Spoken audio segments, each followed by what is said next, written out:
Hello hello hello hello hello, आवाज आ रही? हाँ ठीक है। हाँ, आप सभी लोगों को राम राम। टाटा हैरियर की टेस्टिंग भाई इंडिया में नहीं स्पेन में भी चालू हो गई है। असल में ऐसा कोई टाटा का प्लान नहीं है स्पेन में जाके हैरियर को लॉन्च करने का। एक वाइटेस्को करके एक कंपनी है, ये ऑटोमोबाइल जो पार्ट्स वगैरह होते हैं ना उनको एक्सपोर्ट इंपोर्ट करती है।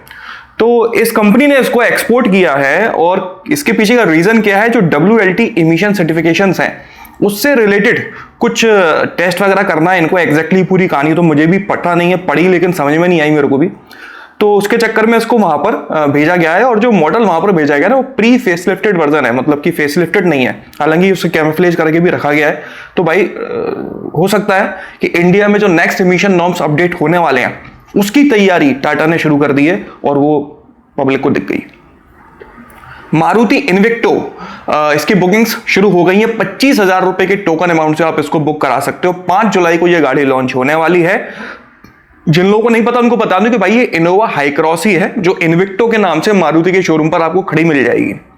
पहली बात ये। दूसरी बात ये कि खबरों की माने तो भाई इसे है ना नेचुरली एस्पिरेटेड पेट्रोल इंजन के साथ नहीं, सिर्फ हाइब्रिड ऑप्शन आपको इसमें मिला करेगा और कई सारे फीचर्स ऐसे होंगे जो आपको इन्विक्टो में नहीं मिलेंगे लेकिन इनोवा हाई क्रॉस में मिल जाते हैं। जैसे कि एडास ऐसा हो सकता है आपको इन्विक्टो में नहीं मिले, लेकिन प्राइसिंग का पर क्या इंपैक्ट पड़ता है फीचर्स कम करने का वो लॉन्च होने के बाद ही पता चलेगा, मतलब कि 5 जुलाई को पता चलेगा। देखते हैं कि लोग बाग इन्विक्टो को ज्यादा खरीदते हैं या फिर इनोवा हाई क्रॉस। और आगे बढ़ते हैं तो भाई आप लोगों को पता ही होगा कि Mahindra and Mahindra Indian army के लिए गाड़ियां बनाता है, आर्मर्ड व्हीकल्स बनाता है। नहीं पता तो आज आपको पता चल गया। और हालांकि टाटा भी बनाता है, महिंद्रा भी बनाता है, दोनों बनाते हैं।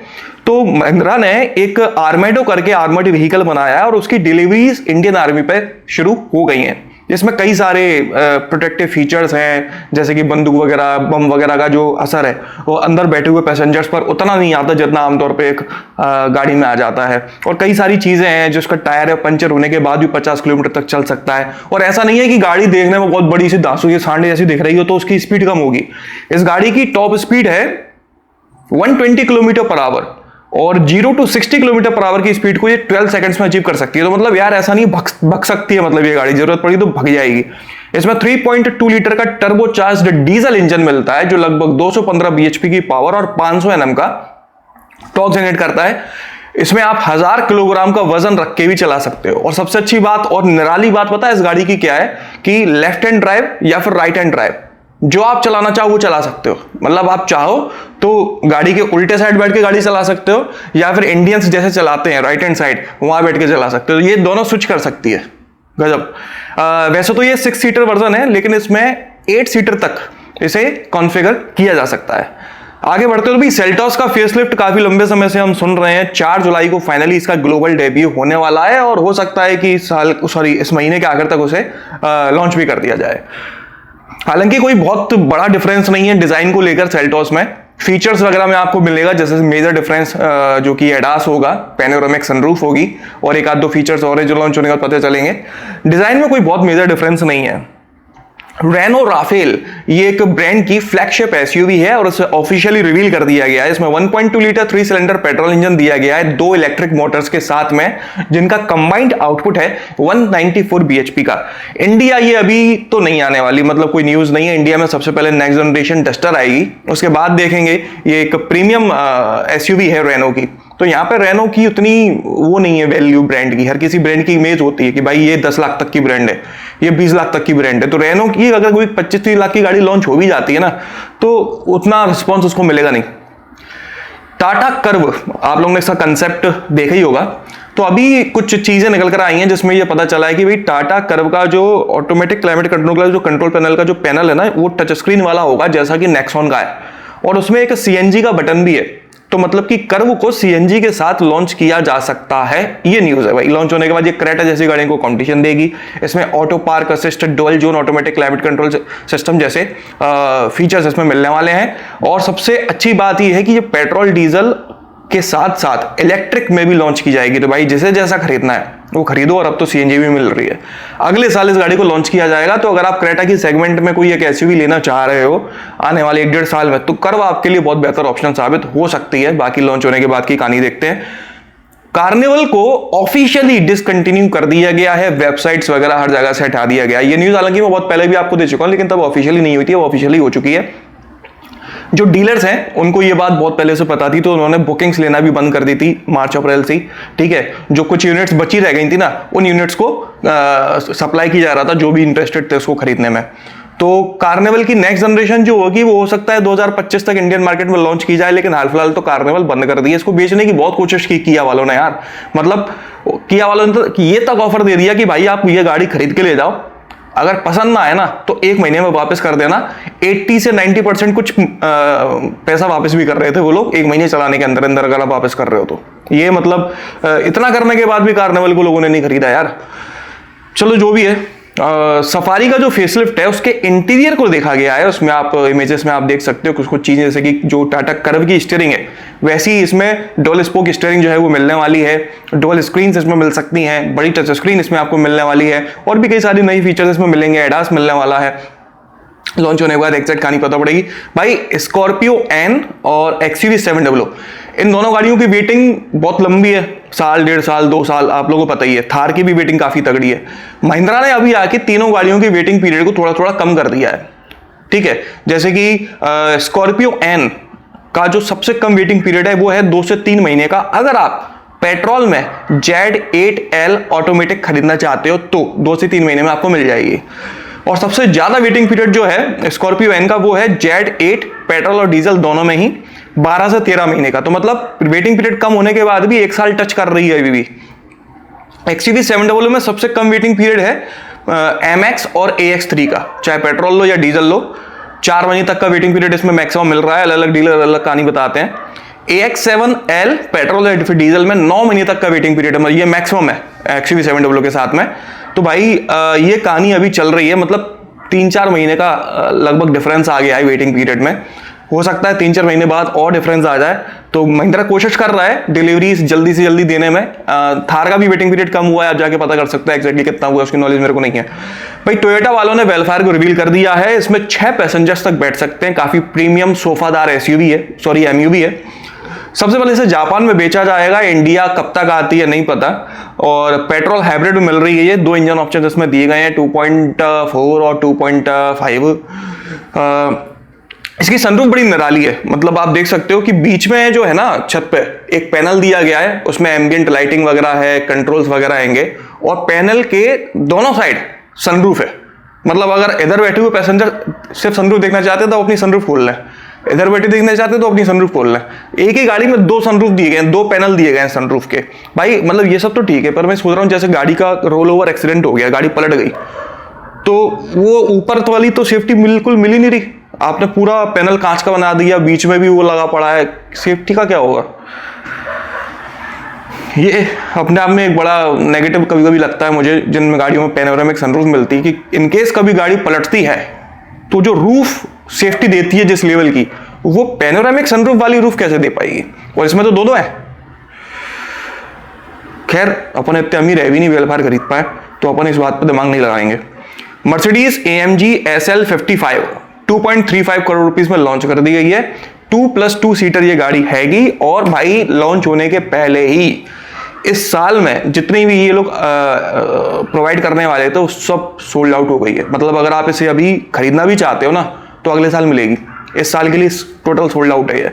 इसमें 4 litre twin turbocharged V8 engine मिलता है जो लगभग 476 bhp की पावर और 700 Nm का टॉर्क जनरेट करता है। रेंज रोवर इवोक के फेसलिफ्ट को रिवील किया गया है। इसमें नई टच स्क्रीन दी गई है और फिजिकल कंट्रोल्स इसमें नहीं मिलते अब, टच स्क्रीन हर चीज की।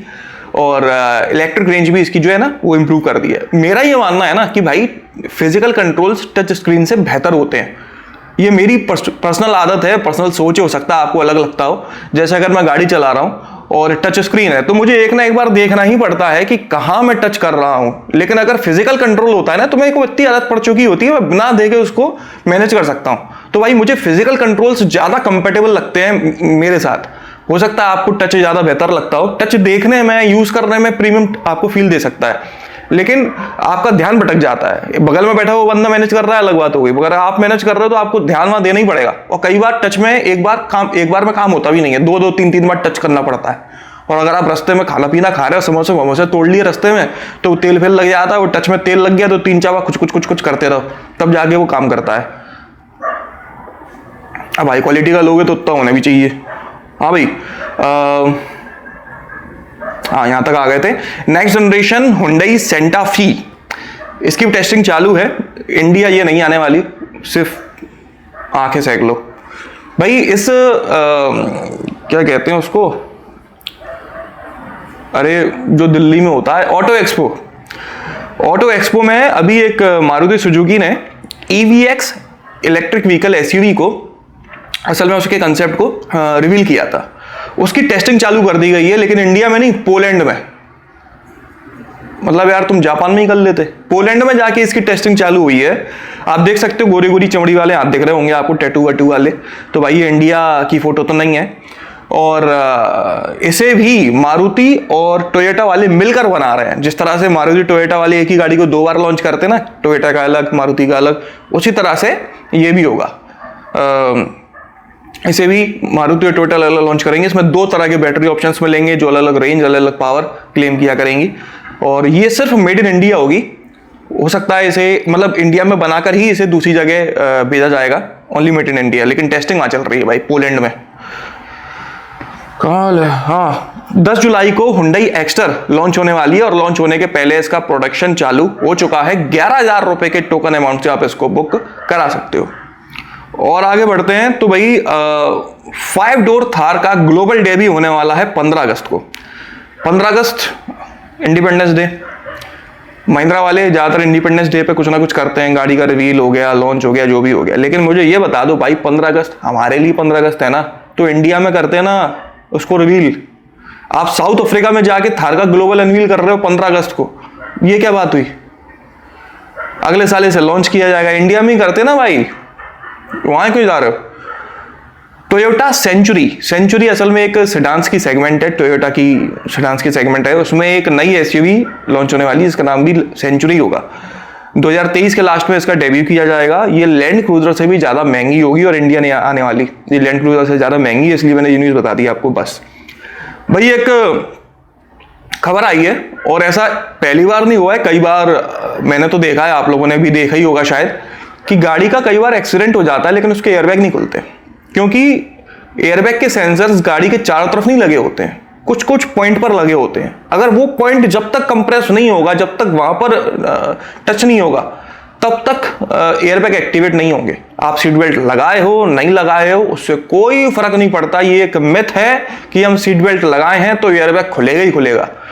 सीट बेल्ट लगाने का और एयरबैग खुलने का कोई संबंध नहीं होता।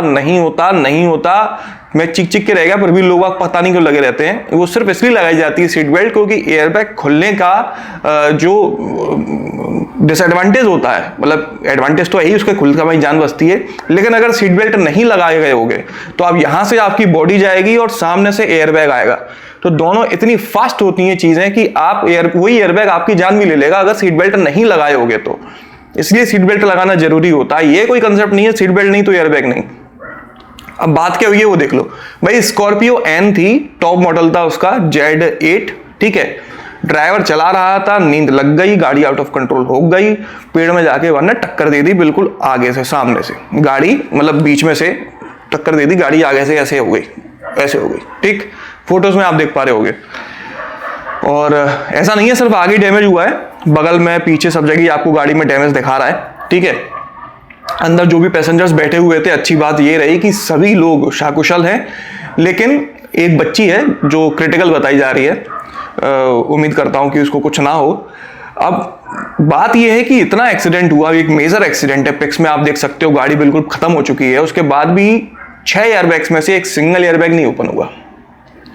बच गए वो ठीक है, बिल्ड क्वालिटी स्ट्रांग थी, ये था वो था, सीट बेल्ट लगाए थे, सब बच गए, सब अच्छी बात है। लेकिन एयरबैग ओपन क्यों नहीं हुआ? हम लोगों ने टॉप मॉडल क्यों खरीदा था? इसलिए तो खरीदा था भाई, जरूरत पड़ेगी तो एयरबैग काम आएगा। एयरबैग ओपन ही नहीं हुआ, ये क्या हुआ? तो एयरबैग ओपन ना होने के कई सारे रीजंस होते हैं, जैसे कि मैंने आपको बताया, रोल ओवर अगर गाड़ी होती है तो एयरबैग ओपन नहीं होगा। कभी कभार हो जाता है, नहीं होगा। सेंसर्स आगे लगे होते हैं, अगर डुअल एयरबैग्स हैं तो साइड में एयरबैग्स है तो एक सेंसर वहां पे गेट पे लगा हुआ होता है, तो उन पे जब तक प्रेशर नहीं डलेगा उस लेवल का, मतलब साइकिल आगे बढ़ गई, उसने प्रेशर डाल दिया तो एयरबैग ओपन हो गया, ऐसा नहीं है। अच्छा इंपैक्ट जब तक उसमें नहीं लगेगा तब तक एयरबैग ओपन नहीं होते। तब इस वाले केस में ऐसा हुआ होगा, मैं पक्का नहीं कह रहा हूं, कि जो पेड़ है वो दोनों हेडलाइट्स के बीच में टकराया है, और जो सेंसर्स होते हैं ना वो हेडलाइट्स के नीचे होते हैं, तो उन पर बात आ ही नहीं पाई। सेंसर्स पर अगर टकराती या थोड़ी बहुत भी टेढ़ी मेढ़ी टकराती गाड़ी तो शायद सारे के सारे एयरबैग्स ओपन हो जाते, लेकिन वो नहीं हुए। हालांकि कई सारे और भी रीजंस होते हैं एयरबैग ना ओपन होने के, हो सकता है सिस्टम में कोई माल फंक्शन हो रखा हो, वो भी हो सकता है। वो सब इन्वेस्टिगेशन करेंगे महिंद्रा की टीम, तब जाके पता पड़ेगी पूरी कहानी। बाकी अगर आप जानना चाहते हो ना कि सीट बेल्ट और एयरबैग का क्या कनेक्शन है और एयरबैग किन किन केसेस में ओपन नहीं होते हैं, तो स्क्रीन के ऊपर लिंक पर क्लिक करके उस वीडियो को आप देख सकते हो। और आगे बढ़ते हैं तो भाई टाटा जो इलेक्ट्रिक डिपार्टमेंट है पूरा का पूरा, वो इंडिया का 80% मार्केट शेयर कर रहा है। मतलब नेक्सॉन इलेक्ट्रिक अकेली 80% चल रही है, और भी कई सारी इलेक्ट्रिक गाड़ियां लॉन्च कर दी हैं अब तो टाटा ने। लेकिन बड़ी बुरी खबर है वो ये है कि भाई नेक्सॉन इलेक्ट्रिक किसी कस्टमर ने खरीदी और उसका एक्सीलरेटर पेडल निकल के ही हाथ में आ गया। भाई क्वांटिटी आप दे रहे हो, टाटा तीसरी सबसे बड़ी ऑटोमोबाइल कंपनी है इंडिया में, अगर हम पेट्रोल डीजल इंजन की बात करें या फिर इलेक्ट्रिक की भी बात करें, उसके बाद भी एक्सीलरेटर पेडल आपका टूट रहा है तो ये गलत है। क्वांटिटी के साथ साथ आपको क्वालिटी भी देनी पड़ती है। और आगे बढ़ते हैं तो डुकाटी पेनिगेल V4R को लॉन्च किया गया है, 69.9 लाख रुपीस में ये मिल जाती है। इसमें 998 सीसी का इंजन मिलता है जो लगभग 218 bhp की पावर जनरेट करता है। यामाहा R3 MT-03 को अगले साल की शुरुआत तक लॉन्च कर दिया जाएगा। रॉयल एनफील्ड क्लासिक 50 पहली बार टेस्ट करते हुए देखी गई है। हीरो वाले 125 सीसी की बाइक्स को जल्दी ही लॉन्च करने वाले, उनमें से एक को टेस्ट करते हुए देखा गया है। तो भाई संडे की न्यूज़ तो बस इतनी ही थी। अगर आपको ये वीडियो पसंद आया हो तो इसे लाइक कर दीजिएगा, इस चैनल को सब्सक्राइब कर लीजिए और बेल आइकन को दबाना बिल्कुल ना भूलना। आपका दिन शुभ रहे, धन्यवाद।